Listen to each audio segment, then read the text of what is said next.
রাজ দেখেন আজকে বৃহস্পতিবার জানুয়ারি মাসের 23 তারিখ সকাল 8টা। দেখেন কুয়াশার অবস্থা। এখন আমরা কাজে বাড়িতেছি। ঠান্ডা তো পড়ছেই, ঘরে থাকলে বউয়ে চা বানাই দিত, খাইতেন। ঘুমো থেকে উঠতাম, গরম পানি পাইতাম, মুখ চোখ ধুইতাম। এখন তো দেখা যায় নিজেরই সব মেনটেন করে নেওয়া লাগে। এটা হলো বিদেশ।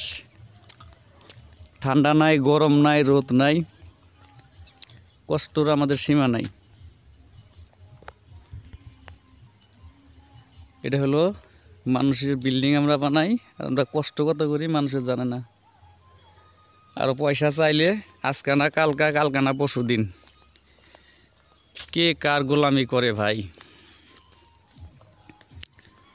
এর জন্য সবাই চেষ্টা করবে নিজের নিজের রাস্তায় লাইন ঘাট নেওয়ার জন্য।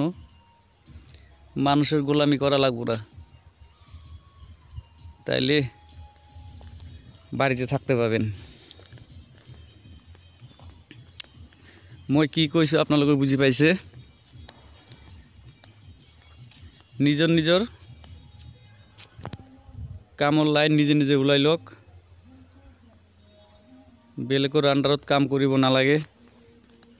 ঘৰত থাকক, ভালকে খাওক, ভালকে কাম কৰক, ভালকে চলক, এইটোৱে আমি কামনা কৰোঁ। আৰু মানুহবিলাকে বেলেগৰ কাম কৰিলে চাওক, এই ঠাণ্ডাত উঠি আহিব লাগে ৰুমৰ পৰা।